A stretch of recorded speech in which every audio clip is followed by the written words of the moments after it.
Welcome back to the Celtics Nation Rise recap. I'm Griffin Aldrich. Alongside me, we got Andrew Quinn and Carl McDonald. And your Boston Celtics have defeated the Phoenix Suns with a final score of 97-81. What a game, no Jaylen Brown, no Jason Tatum as usual. But tonight, go to Phoenix, fresh off of All-Star break, third win in a row. And with the West Coast trip, this is one where obviously there's a more challenging game tomorrow in the Nuggets, but those West Coast trips can get you sometimes, and the Celtics have been rolling. But you guys know the drill. We'll start with you, Andrew, and go to Carl. Initial thoughts. Yeah, initial thoughts. I mean, this game, for the most part, was straight domination by the Celtics. We're going to pull up the stats later, but they won rebounding the rebounding category by an insane margin and gave them opportunities to succeed throughout this game. You had guys like Billy Shireman and Hauser, and you had four guys in double digits, damn near seven guys in double digits, including Ron Harper and Nikola Vucevic. So this was a game where everyone contributed and helped lead the Celtics team to victory. But I mean, overall, I'm not a huge fan of this Suns team and kind of where they're at. I think Jalen Green, in my opinion, is he. I don't always like just putting guys down, but he falls into this category of not necessarily a piece to a winning team, in my opinion. And maybe maybe he is, and maybe he's not. And hopefully he proves me wrong because I like seeing guys succeed no matter what. But I don't know. This whole Suns team is kind of just, not in the place. So this game, the Celtics should have won, and they did. So very, very, very nice to see, and just great to see so many contributions from so many different guys. It just goes to show that as the season progresses, we just have so much depth in each and every night. Some guy is going to step up and help the Celtics get a win. And not having Jaylen Brown tonight as well, right? And also seeing Kata perform with 14 points and 13 rebounds. And you still have Nikola Vucevic on your team. I mean, it's nice to see Kata didn't let Vucevic coming into this roster fluster him and kind of make him second guess himself and his abilities. And he's just finding ways to make an impact no matter what. But I'll stop talking. Carl, I'll let you go. Appreciate it, Andrew. Appreciate it. Yeah, pretty much same sentiments here. Took care of business as we should have. Jaylen Brown, being out, of course, when it comes to your best player being out in this scenario, you've got to play your best and you have to do anything and everything you can to pick up the win, especially when it's up against a Suns team without some of their best players in, of course, D Book, in Dylan Brooks, and even with Grayson Allen, who was playing. He wasn't, playing at his absolute best as he's also dealing with his own injuries there too. You're pretty much going up against the team who right now their best player would be a Colin Gillespie.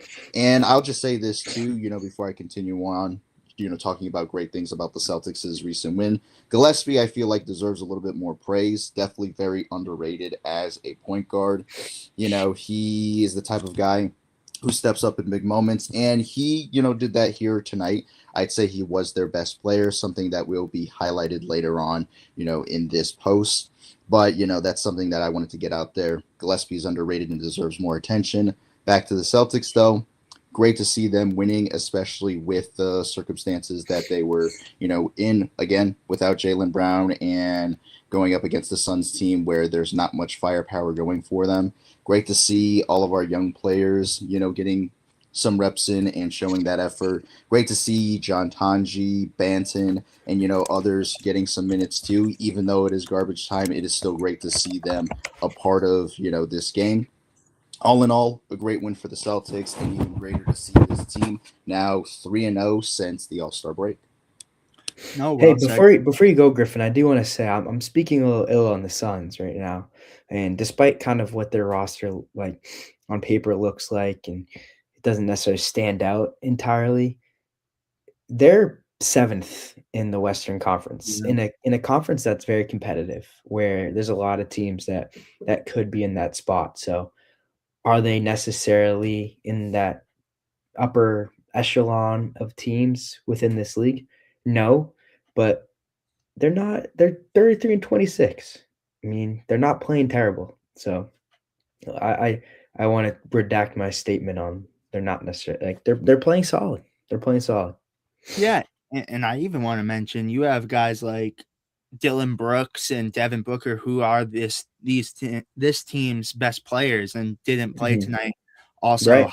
Highsmith and Goodwin out, and then no Cole Anthony not playing tonight, getting a DNP. But like, there are people on this roster where you look at this team and healthy, they're not that bad of a team. At No, least and when they're you have Dylan Brooks on your team, I mean, you have an opportunity to win majority games because he just is such a energy guy that can disrupt your best players, take you out of rhythm, and really put you at a disadvantage when playing them. So Dylan Brooks is a difference maker, and it was clear tonight the Suns not having him, it made a difference. No, without a doubt. And I even look at, I'm different on Jalen Green. I like him. I just think, after that injury, I think he needs to get back into a swing of things. But they even got a guy, Bouye, on the team who I actually saw play in the G League. So that's a guy that, I'm shocked he's even on a roster because I didn't think very highly of him when I saw him play. However, he's made a name for himself in the NBA. So gotta shout out that. And, I thought it was a great game for the Celtics. You mentioned it, Andrew. Vucevic not having 8 points, because they went with Kada tonight. And this team is just so incredible. And I mentioned it last recap too. Anthony Simons now having that hand fracture. It's like a win-win trade now for the Celtics Mm, because now they yeah. have a scoring presence. But I want to address Ron Harper really quick because I was talking to Ron Harper Jr. fan page all night long too about him, and, I have to say, I am very high on Ron Harper Jr., and I wanted to save this. I look at the situation, and I think the Celtics are really looking at him, and I really think he's gonna get a contract by the end of the season if he keeps proving himself. The Mhm. shooting tonight was a little rough from Ron Harper Jr., but made up for it on the stat sheets, as you guys see down below. But played 30 minutes tonight, and they're trusting him, and they're seeing that when he's out there, he could really affect the game. And I don't know, I look at Ron Harper Jr. and Delano Banton, he got in towards the end, didn't really get an opportunity, got 4 minutes, but I look at Delano Banton and I don't know if I see a big home on the roster for him. So and even John Tonji, that's a guy who after his 10-day contract is up could go back to being a two-way player. I don't know how that would work. Probably Yeah, would have I think we gotta keep John Tonji, send him I back to a two-way. I wouldn't mind Delano Banton. It's a very small contract, right? I So yeah. I think you potentially do bring him onto this roster, and he's a cool energy guy to me. I think he really fits in with this roster. The guys like him on the team. I think it's at times that can be underestimated, the importance of having chemistry. I want to point out my Seawolves, baby, are going to the national championship. They won the Yankee Small College Conference, and I don't know. You got everyone tuning in. I mean, you probably don't know exactly who they are, but they won this conference, in my opinion, because they have immense chemistry and they're a group of guys that want to play for each other, that care about each other, and are willing to sacrifice themselves for the greater good. And I think Delano Banton, maybe he doesn't get these minutes that he wants, but having him on the roster, having a guy like him really supporting this group and continuing to yes sir, Ron Harper Jr. Indoctrination, baby. Come on. Come join the team. Come join the team. But yeah, I really do think that Delano Banton, it's not a it's a very low risk situation. Yeah. And if you don't find anyone else in the market, sure, let's keep Delano Banton on maybe and just kind of have him on for fun. Because I think, in my opinion, he's one of those guys that you see on a championship team that maybe he doesn't really play, but you're still like, oh, I like that guy. Like an O'Shea Brissett, you know? No, without a doubt. And sorry, keep going, Andrew. No, that's it. That's it. I'm All done. right, I'm perfect, done. perfect. Well, You put me on the before spot. I'm done. No, just kidding. I'm before leaving. I No. slide it over to you though, Carl, I want to say one last thing, and then I want to hear your input, Carl. But I agree. I'm a big fan of Delano Banton, but I look at Ron Harper Jr. and the situation that he's in, like, two-way contract. He's been playing a lot of time too with the Celtics, and I look at it. They don't give this man 30 minutes for no reason. Obviously went down, looked like he was having just a cramp or something because he quickly came back to the bench. But you don't give a two-way guy 30 minutes for nothing. And so I think a contract, if one of these guys don't work, say you send Tanji back to a two-way or Delano, they just don't see a lot in him. Ron Harper Jr. is the guy. I mean, this is Delano's second 10-day contract, so there's something with him, and we'll talk about that more in depthly on the Celtics Nation Rise podcast this week. But Carl, what do you think is on the horizon for Ron Harper Jr.? Yeah, pretty much. This is a guy that you guys have just said. The Celtics are looking at him. Yeah, there's got to be a reason why, you're giving this young player, essentially two-way player, this much minutes in this game. Part of it could, not just only be, him showing his worth and seeing if the Celtics want to keep him long-term on the main roster. But also, again, you're up against the Suns team without some of their better players. So that could also factor into him getting minutes tonight and potentially other games too in the near future where, the opponent is going without some of their better players. Other than that, though, it is great to see Ron Harper Jr. getting some of the opportunities that he's getting right now. Definitely has a lot of potential there. If he's not getting it done on the offensive end, then you're going to really see him actually getting it done on the defensive end and just in general having that same energy that the likes of Jordan Walsh, my guy Hugo Gonzalez, Baylor Shireman, and all of these other young players, have. So it is great to see Ron getting more minutes and essentially the Celtics really seeing and feeling out the field, I guess, for him and seeing, how well he could eventually adjust into the system that is the main roster of the Celtics. No, well said, well said. And we've been talking a lot about our two-way guys, but Carl, we'll slide it back over to you really quick. Wait, real quick though, I just want to say something about Ron Harper. Like, Yeah, I think the Celtics. Oh, thanks for putting me front and center. I appreciate that. Appreciate this. But I think Ron Harper, it's almost a good sign that Brad Stevens has not given him a two-way contract yet, opposed to like Delano Banton and Tanji, because I really do think that Brad he doesn't want to just kind of like throw something on him. He wants to be careful with Ron Harper. I think he knows what he has in Ron Harper. He wants to see just a little bit of a bigger sample size of Ron Harper in the NBA. And I think Ron Harper is in the best position possible right now. He's getting the opportunity to prove himself, to show the Celtics what he's capable of. I mean, Delano Banton's on a 10-day. That's stressful, right? That's a little more concerning. And Tanji, same for him, right? But Ron Harper is on a two-way contract with the Boston Celtics. He's getting locked. Significant minutes. He's getting too. Like he's inserted into the rotation, and defensively, he's a menace. So Ron Harper is in a very, very good spot, and I expect him to continue to get better. And we know he can knock down his shots. That's not a debate. We've seen him within the main Celtics. He just needs to get himself acclimated, and he'll be just fine. So I have a lot of faith in Ron Harper, and I believe Ron Harper at the end of the season will get a contract. And Carl, sorry, before you go over too, the thing about a two-way contract is you're locked. Like these 10-day contracts, after they're up, you're on your ass. Like that's pretty much what it is. Unless, that's why I think Tanji, they'll be more lenient to give him another two-way contract. But like you look at that. If you give that to Ron, I think they could be coming up with something big. I think if he proves himself, they could be giving him a 2-3 year deal with the team. So who knows? Agreed. That you're right there. You're right there. Like I think sometimes a little patience and a little realization that they're taking this seriously. Like they're not playing games with Ron Harper. I mean, I do think you're going to see him on the roster. I really do. It's just a matter of time. Without a doubt. Because he's defensively, he's amazing. He's really good. He locked up Kevin Durant against the Rockets.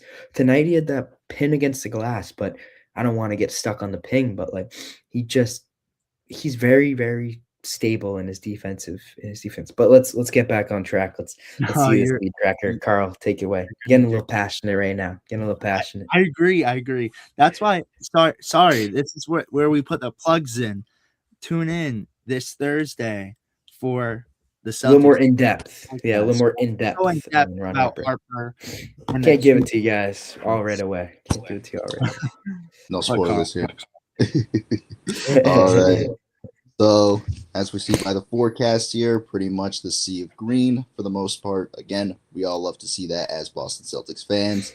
Pretty much dominated at the beginning of this game, but we see the Suns actually picking that lead back up and finding themselves carrying that lead until the middle of the second quarter, going into the third quarter. That is where the Celtics eventually take that lead back and ran away with it for the majority of the game. First quarter was won by the Suns with a score of 21 us to 26 them. Then by the time we get to the second quarter, we get to the score being 29-20. And it is in that third quarter where essentially we were dominating the most, where we were playing our absolute best, going for 30-11. And then the Suns attempt to mount a comeback by the fourth quarter, but unfortunately it is already too late, 24-17. Although was a good effort, it was not enough to attempt to pick up a win against the Celtics, as again, the Celtics go over with a beautiful sea of green. Yeah. No, well said. And a 28-point lead at one point in this game. I want to mention as well. So you mentioned it, Carl, the sea of green. But for the Celtics, there we go. Another sea of green. Sea of green. Don't we love it? As Andrew mentioned tonight, 70 rebounds. Wow. Doesn't even feel right. I hope I got that right. I don't think you did, Andrew. I think it was 61. I thought it was 60. Oh my God. All right, but 60, 61. 60 still impressive. 60 still impressive. 60, 61. I think we're around that range. My bad. No worries. My app's telling me 61.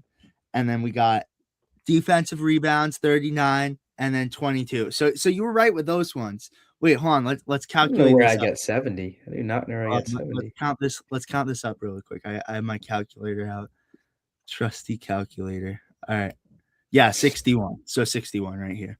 But we're all good. Never been a big math guy. I'm not a big statistics basketball guy. I just love grit and toughness and the love of the game. Let's go. I love my mid ranges.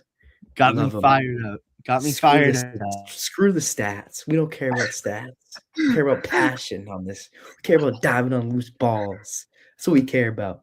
And we also care about stats because Joe Mazzulla bases a lot of his game planning on stats, especially tonight, getting up a significant amount of more shots than the Suns. So another stat right there. 61 rebounds is still phenomenal, though. Still crazy. 61 opposed to 40, and then 8 turnovers by both teams, and shooting 40% compared to 36.7. Oh, I was on the right track. Whatever. It's late, you guys, and we're gonna get even later tomorrow. But I thought there was rebound inflation. It's my bad. But Andrew, I'll send it over to you if you wanted to give us the Phoenix Suns stats tonight. I'm Griffin. I'm gonna send it right back. No, just kidding. Right. I was about to say I'm passing it forward to Carl then. Send in double it. Okay. Colin, tonight, as Carl mentioned, He had the most points tonight, 15, shot 6 from 11 from beyond the arc with 3 rebounds, 3 assists, and the second lowest or highest plus minus still within the negative -5. So rough game for the Suns overall. Jalen Green, 13 points, 5 for 18, more of a quiet night, not very efficient. Mark Williams, 2 points, 1.1 with 3 from the field, which tells me that Nimi Keita locked him down and really played a good game defensively. And Royce O'Neal, 9 points, Ryan Dunn, 10 points, Grayson Allen, 14 points off the bench, so he was kind of a nice little spark for them. But other than that, it was a very quiet game for the Suns team. Not a lot going on. For the Celtics tonight, though, you had John Tonji and Delano Banton getting in there at the end. No stats though, and it's I'm not a big card collector, but I would love to pull that Tonji debut patch one, but I won't buy any. So someone go find it and text me, and I'll take it off your hands. But but Luka Garza tonight came in, had a 3, and then had 3 rebounds as well in those 4 minutes. Hugo Gonzalez tonight had 2 points, 4 rebounds. Loved the presence that he felt tonight. I loved Hugo tonight. But I was very high on Jordan Walsh tonight. Obviously, as you see, not a lot of stats, but when he was in, his presence was felt. So, I'm not going to say CNR MVP tonight, but I'll give him a little credit. I'll give him a shout out because I thought he was phenomenal. 5 points, 4 rebounds, shot 66.7% from the field goal, but just was explosive tonight and loved the energy that Walsh was bringing. Vucevic, as we mentioned earlier in the show tonight, had 8 points, 4 rebounds, 2 assists, and a block. Loved what he was doing tonight as well. And we already have talked about Ron Harper Jr. all night, but a loaded stat sheet for him tonight: 8 points, 5 rebounds, an assist, a steal, a block, and shot 30% from the field goal, and also had a 25 plus minus. So great to see him on that stat sheet as well. But then we get into the guys like Baylor Steierman and Bonfire Baylor, baby. Bonfire Baylor. Way to have it queued up. Way to have that queued up. Yes. I don't know about you guys. Bonfire Baylor. Tonight, though, he got that double-double at the end. Fire's still going. I got to put it out. Give me 1 second. Sorry. He's on fire. Bonfire Baylor. You guys remember the name. Bonfire You can't Baylor. put that fire out. You just can't put that fire out. You can't put that fire out. You can't. It's a dangerous fire. But tonight, a double-double, 11 points, 11 rebounds, 2 assists. Tonight, he was phenomenal and a steal. Kind of got that double-double towards the end of the game, but let's give him some credit. I'll add him in the CNR MVP voting. Let's add him in there. Yeah. Let's add him in there. Let's give him some credit. Let's do it. Let's do it tonight. Then we got Sam Hauser, the man, the myth, the legend tonight. 16 points, 3 rebounds, 4 assists, and shot 42.9% from the field goal. Was electric tonight. I loved watching Sam Hauser. We can even give him a credit too. You know what word I have for Sam Hauser? Diversification. That man has really opened up his bag. I mean, he doesn't have a Mary Poppins bag, but his bag is much deeper as this season has progressed, and it's been fun to watch. Like getting to mid-range shots, crafty lefty layups around the rim. I mean, this guy has really expanded his game and has given the Celtics different looks to go to this season.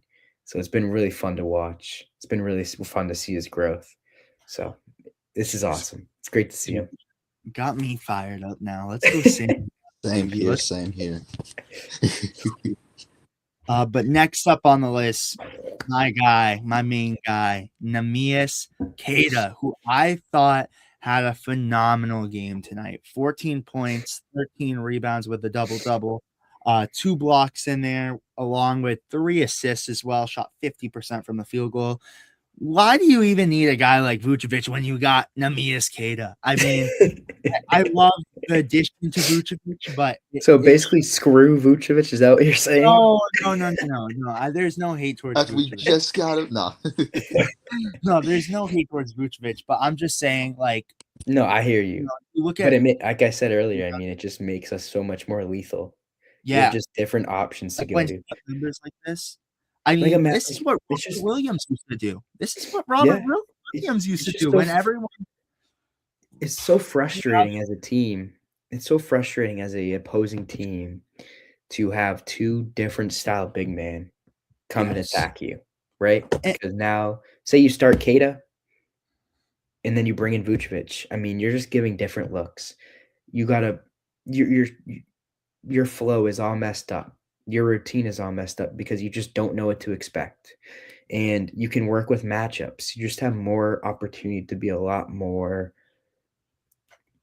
versatile. fluid and versatile in your lineups. You're just more versatile with this team. This has significantly helped the Celtics, and I'm interested to see how they continue to utilize and maximize both of these players in their rotation. And without a doubt, because you got a guy like Vucevic. Holy cow, I couldn't. Whoa, tongue twister there. Who's I think the best comparison is like a Al Horford because he's older. Mhm. I don't think Porzingis was more of a threat from deep. I feel like when he was with the Celtics, but I've seen from what Vucevic is doing, kind of gives me Al Horford vibes. And then you You know have what I love Neemias. about Vucevic too? He's durable.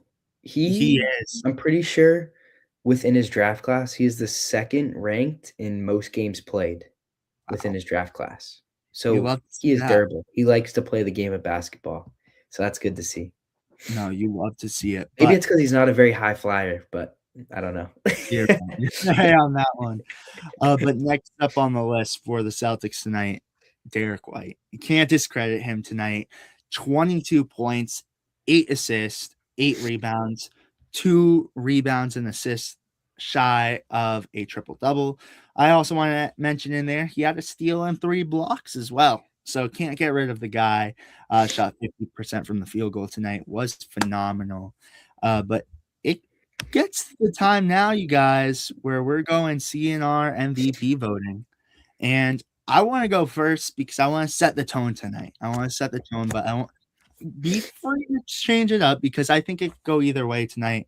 But I want to start it off and go to Neemias Queta, where I thought tonight, him and Derek White were affecting the game when it needed to be affected.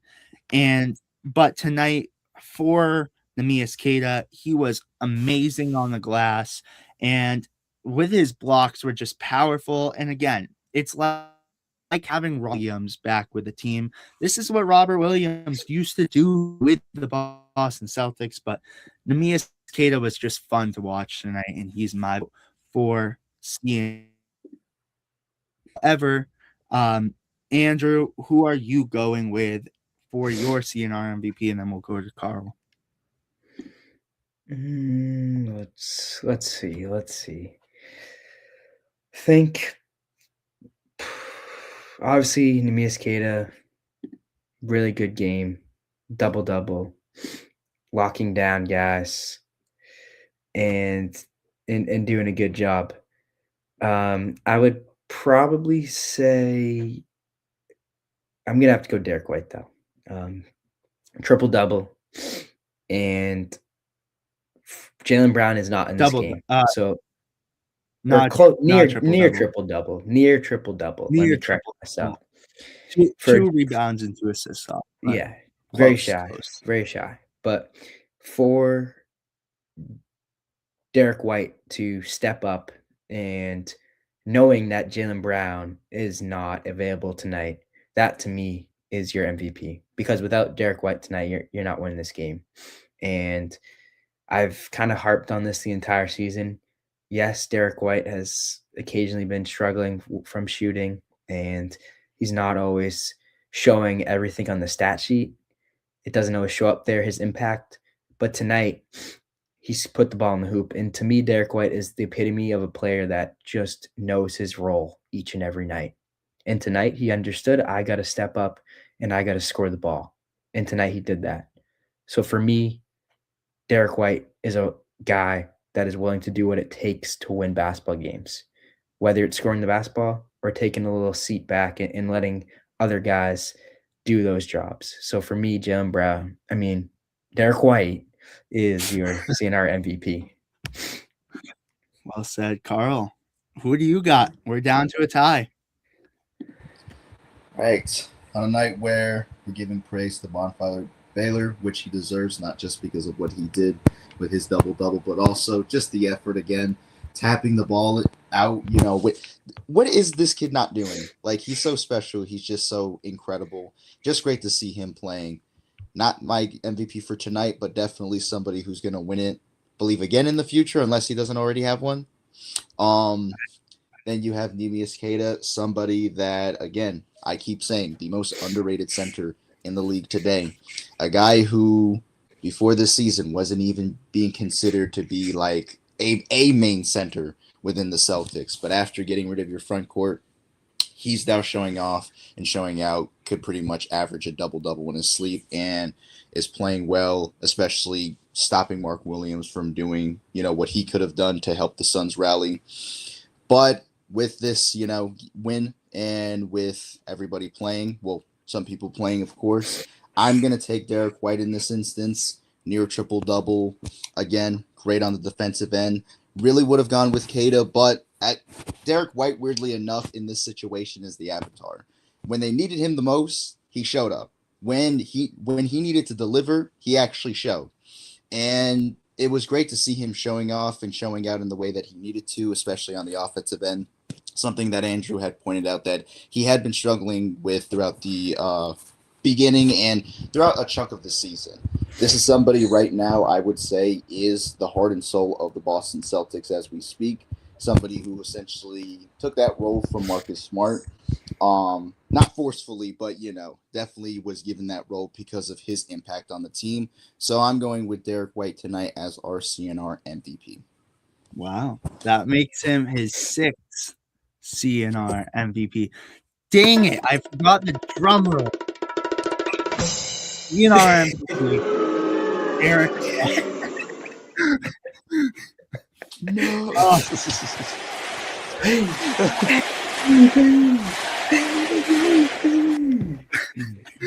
Jeez, I messed up on it, but sixth time. That means he's catching up to Pritchard. I know we've been snubbing Pritchard a lot recently, but 6 and if David was here, Pritchard's at 7. Don't do it. Yeah. If we set a standard here, right? No matter who does it, it has to happen. We don't just do it to Daniel. We do it to we don't just do it to David. I'll give myself I'll do a walk of shame. I'll be right back. Oh, Andrew. No. I love the walk of shame. I gotta learn somehow. I have to learn somehow. I get it next time. Forgive me. But 6 CNR MVPs for Derek White on the season. Fun night tonight, you guys. These late ones are always fun, and you get a little delirious, and you don't know what to expect. But tomorrow, join back for 10 o'clock p.m. Eastern time. So, geez, we're gonna be on about like 12:30. If you guys are up, come and join us. Love to see it. But final thoughts before we close out. Andrew, we'll start off with you and go to Carl. What are your final thoughts before we close out? This team is now officially 2 games ahead, both the Knicks and the Cavaliers in second place. This team is finding its rhythm. It's picking up where it left off at the break, and they are just continuing to gel and continuing to improve. Now, I don't know if you can see on my shoulder. I don't know if you know what that album is, but that's Kenny Rogers, The Gambler. And these guys are playing on house money right now. In every single game that they win, every single game that they continue to improve, gain chemistry, and learn about who they are as a squad, the league is getting put on notice, and they're trembling a little, knowing that one, Jason Tatum is coming back, but that this team so far has defied all odds. You do not want to play this team come playoff time, and you don't want to play them right now because they, like I said, like the Seawolves, are willing to play for each other, are willing to sacrifice the most for the greater good of their team. And right now, they're just firing on all cylinders. So do not count this team out. And if I were you, I'd throw some money on this team to go very far in the playoffs and just the rest of the regular season. Well said. Got me fired up, Andrew, after that. Please. Carl, what you got for us? And before you go, Carl, right? 2 wins. And they're going to go the distance. I love it. I love it. What do you got for us, though, Carl? No, like Andrew said, this is a team that you don't want to meet, anytime soon. This is a team that has their chemistry down, has their development down, and they're just looking to play more basketball and essentially keep themselves on this same plane or even get higher, who knows, before, the postseason officially starts. As Andrew said, we got to go the distance. We're going to go the distance. This is a team that, again, nobody believed in, just like Rocky. And guess what? We're still showing up every single time, every single game, whether it's some of the biggest wins, losses. We're always finding a way. Yeah. We're always showing up. Honestly, I don't want to get too deep, but I think this team really does love playing the game of basketball. Like every single guy on this team, from Peyton Pritchard, from Derek White to Baylor Shireman, I mean, they all just have a really they look like when they're out there, they're enjoying this game and they're supporting each other. And to me, that's super important, and that takes a team very far. So they're in a good spot right now. Amen to that. Amen to that. I have to say, I got frozen for a second,